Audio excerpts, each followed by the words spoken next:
Assalamualaikum warahmatullahi wabarakatuh. Hey teman-teman, and for today's lesson, okay, welcome back.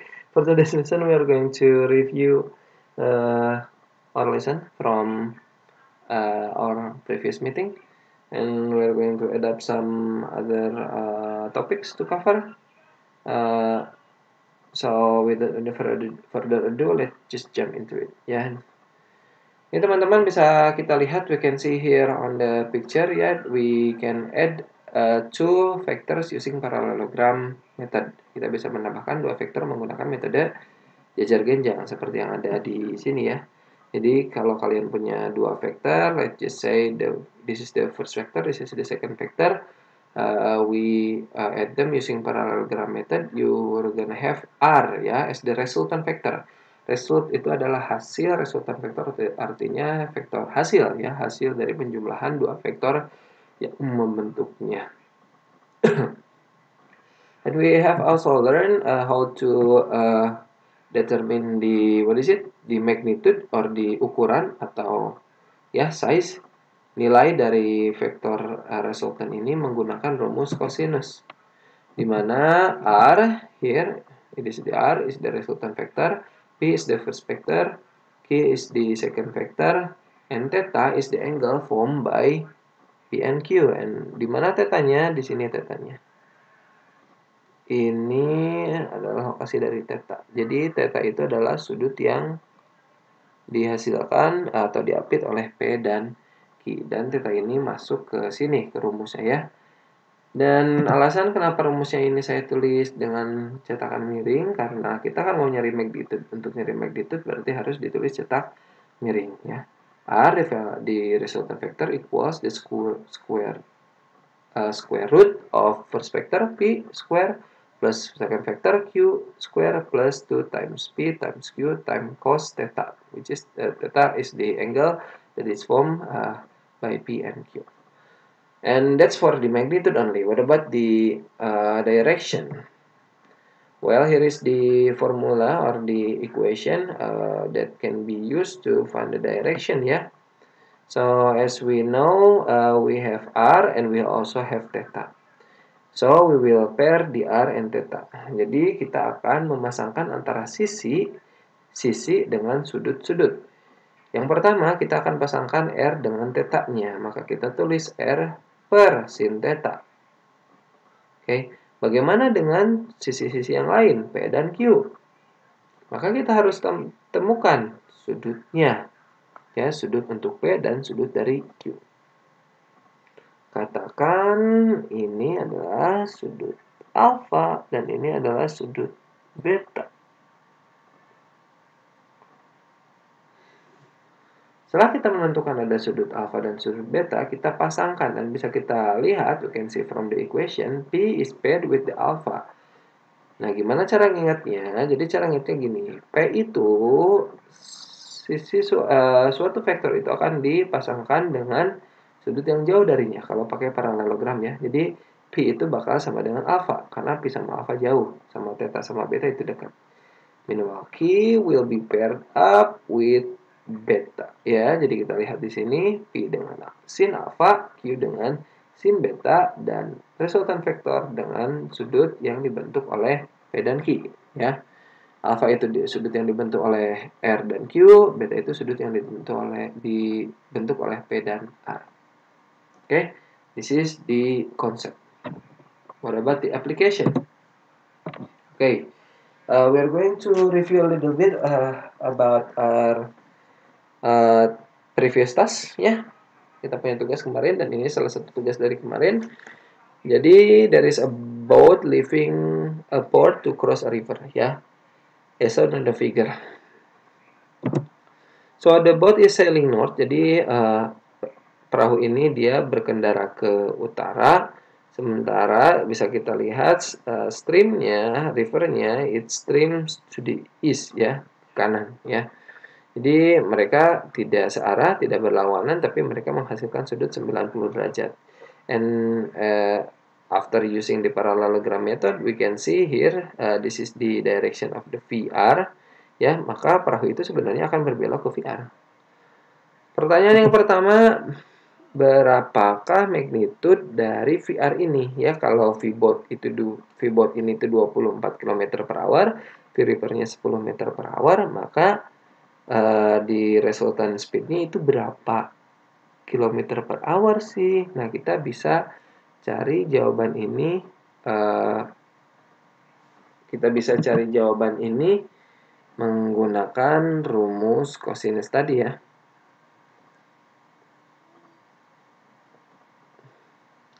Ini teman-teman, pertama kita cari hitung saja dulu. Kita hitung saja dulu berapa magnitude-nya dari VR. Ya, kita tulis lagi, let's rewrite the equation. VR, or the resultant speed, is the first vector which is the VBOT square times the second vector which is the V-River square times 2 times VBOT times V-River and times cosinus theta ya. And sudut yang dibentuk tadi oleh VBOT sama V-River-nya 90 derajat, jadi kita tulis aja langsung cosinus dari 90 derajat. Mari kita masukkan angkanya yuk. VBOT itu 24 kuadrat, V-River itu 10 kuadrat, ini 2 kali 24 kali 10 dan cos 90. Berapa cos 90? Kalian coba pakai tabel ini. Ya. Ini untuk menentukan cos 90, ini cosnya, ini 90-nya, maka yang bersilangan antara cos dan 90 itu di sini.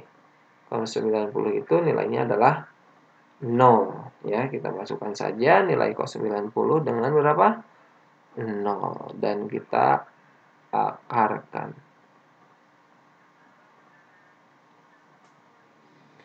Nah, bisa kita lihat di sini, kita tinggal Kita tinggal mengoperasikannya. Ya, ingat aturan Kabataku ya, kali bagi tambah kurang. Artinya apa? Kita operasikan dulu yang dikali, kemudian baru atau bagi, baru ditambah sama dikurang. Maka kita kalikan saja dulu ya. 2 kali 2, 4, kali 10, kali 0. Berapa hasilnya, yo? Hasilnya 0 ya, karena semua yang dikali 0 itu pada akhirnya akan jadi 0. Jadi ini tidak akan berpengaruh pada perhitungan kita, karena kebetulan cos of the 90 degree is 0. So, we've got this ya. Maka kita cari berapa 24 kuadrat, 24 square is 576, and 10 square is 100. Then we add them, so we have 676. And it need to be square root ya, kita harus akarkan ya. Setelah diakarkan kita tahu kalau VR itu adalah berapa? Ya, the square root of 676 is 26 ya. So, the VR, jadi kecepatan resultan yang ada di sini itu tuh adalah 26. Tapi 26 apa? Kecepatan tuh biasanya ditulis, kalau dalam soal ini ditulisnya dalam kilometer per hour. Ya. Jadi, itu jawaban pertama kita. The magnitude of our resultant speed is 26 km per hour. But what about the direction? Nah, that's a big question. That's a big question to be honest. Ya, directionnya gimana? Nah,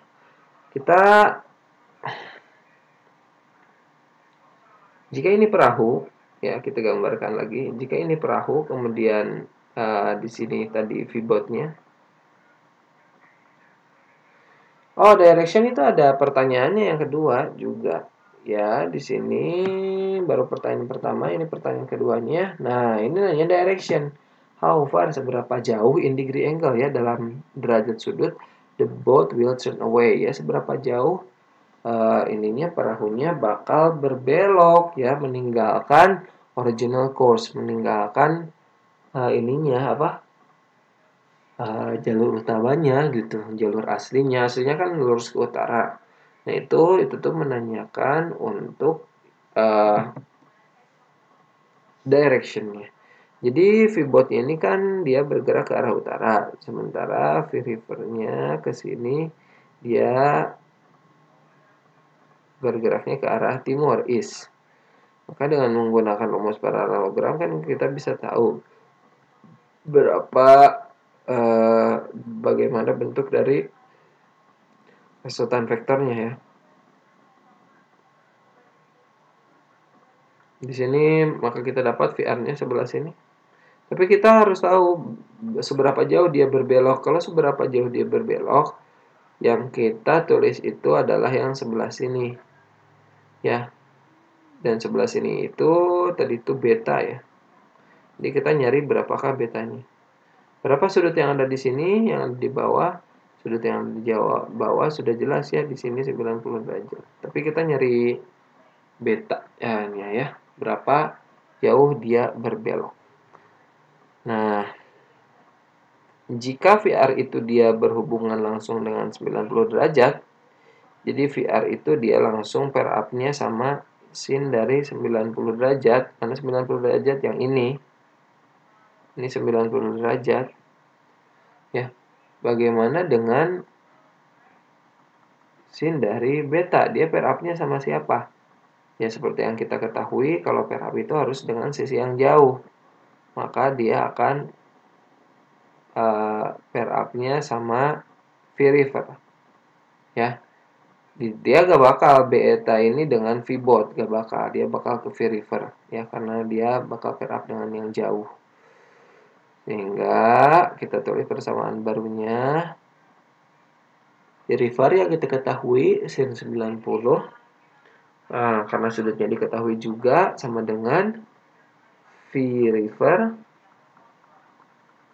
per sin beta. Kenapa kita pilih beta? Karena kita harus cari tahu berapa jauh dia berbelok. Ini bisa juga ditulis dalam bentuk seperti ini nih.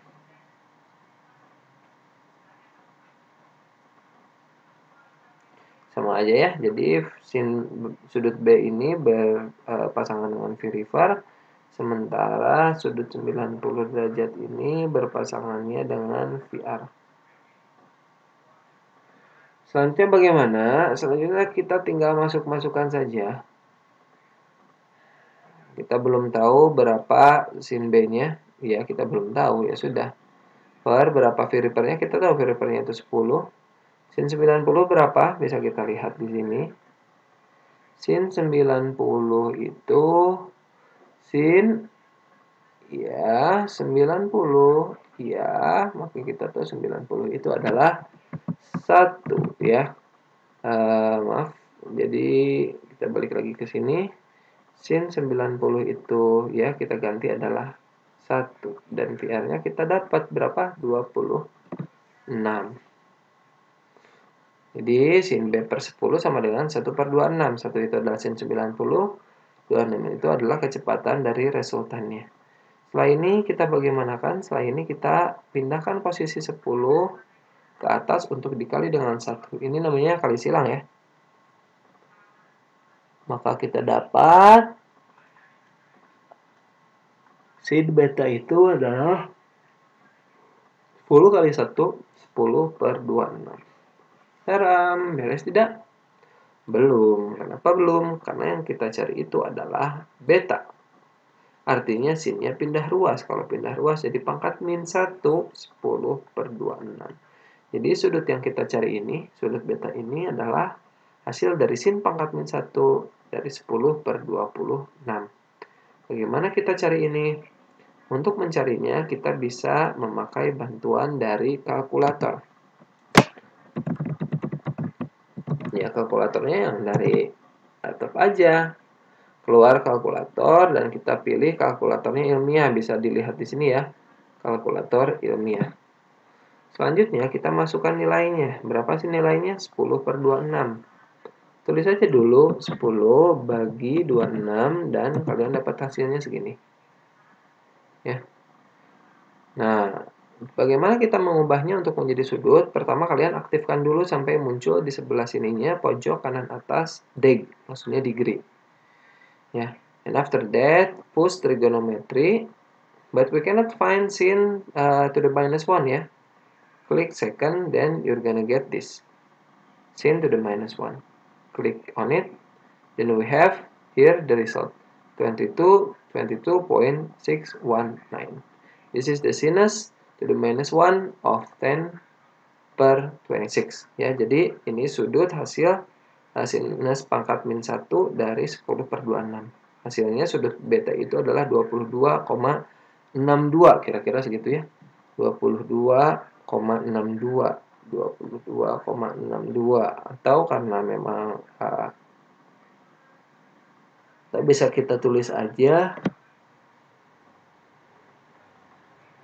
dengan nilai 23 derajat ya. 23 derajat. Jadi si B ini, kalau boleh saya balik lagi ke sini.